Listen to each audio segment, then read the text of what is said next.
Welcome to lesson 5 of the Better Online Events mini course by Thrive Themes. Today we're going to talk about how to do online sales and marketing webinars. So this is any kind of online event where your main goal is to make a pitch and sell a product. Of course, it doesn't mean that the event can't also be informative and useful, just like a class, but the outcome, the desired outcome is different in that it's mainly going to be a presentation, it's going to be a pitch, and the desired action you want the audience to take is to go ahead and buy something in the end. Now, an online webinar can basically be done using any kind of meeting tool. So if you've watched lesson 1 and basically any of the other lessons, you have the basic idea of how to get people into an online room and present something to them. And you can even do that using free tools. So if you just get people on a Hangouts call or on a Skype call or something like that, you can basically turn that into a sales webinar in some way, but it's not the ideal solution. So as always, we've covered all the basics in lesson 1. So in this lesson, let's go right into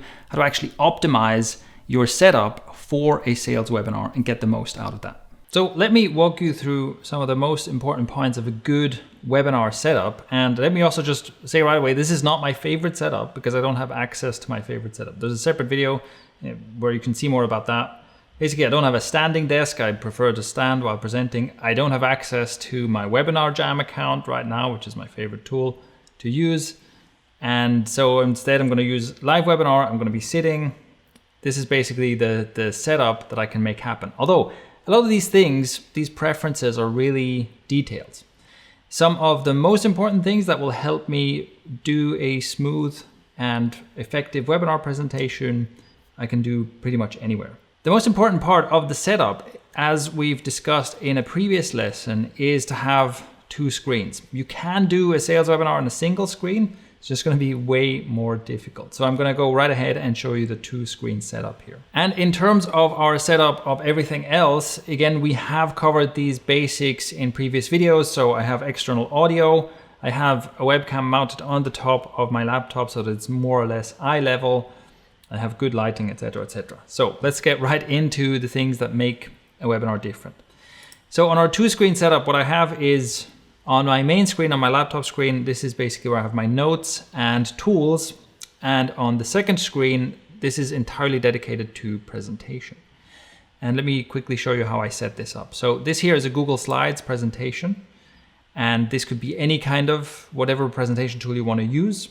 But it's definitely going to help to have a combination of live video, so people can see you talk, plus a presentation that just adds a lot more. You can illustrate your points better, you can tell your story better, and so on. So it's really good to have both of these in your presentation.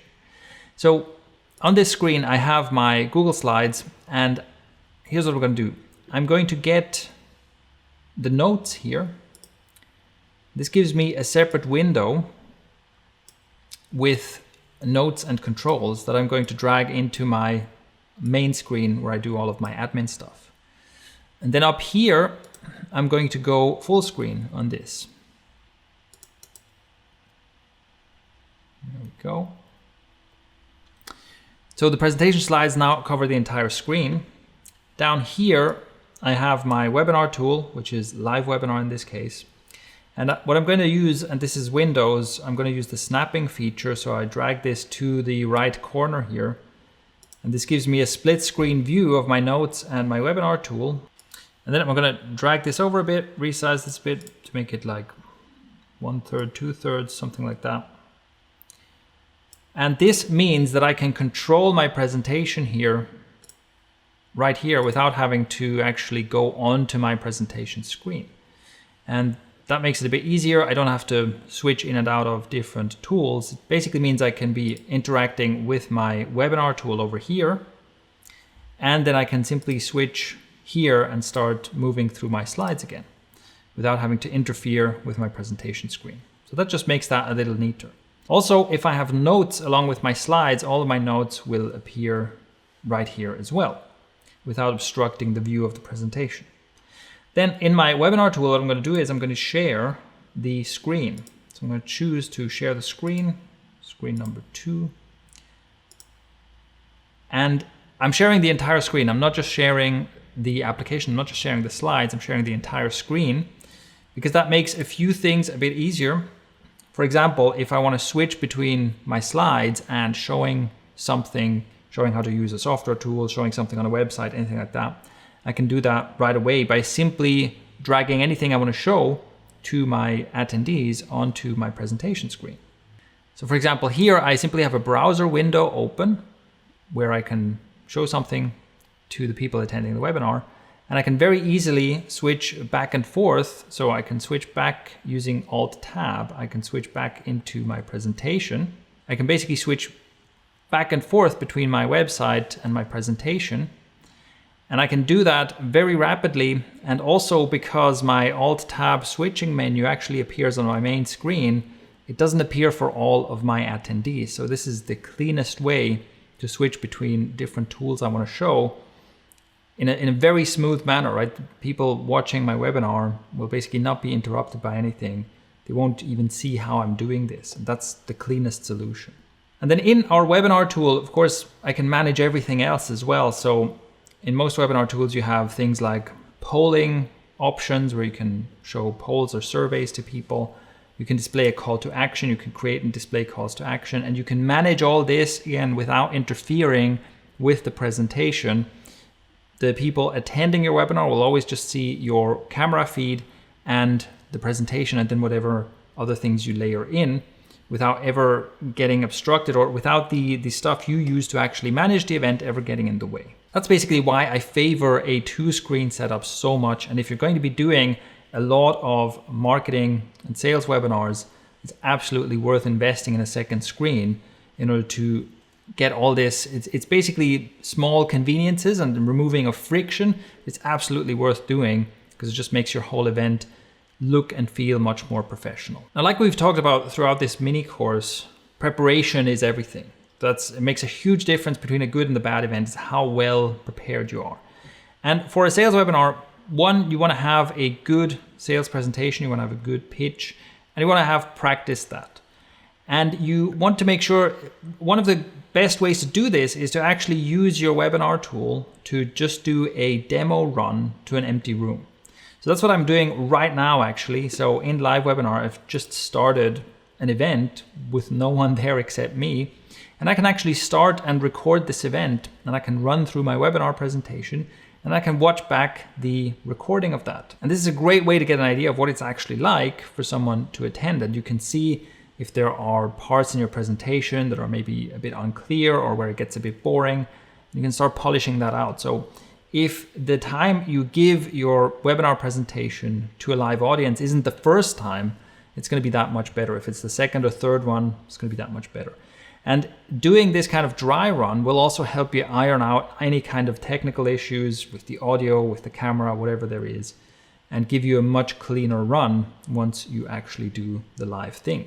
So you want to prepare a good presentation and you want to prepare a good pitch. You want to make sure that you have a clear, strong pitch with a clear, strong call to action. And I recommend that you have a separation between the presentation time and any kind of Q&A and interaction time, especially if you're doing this solo.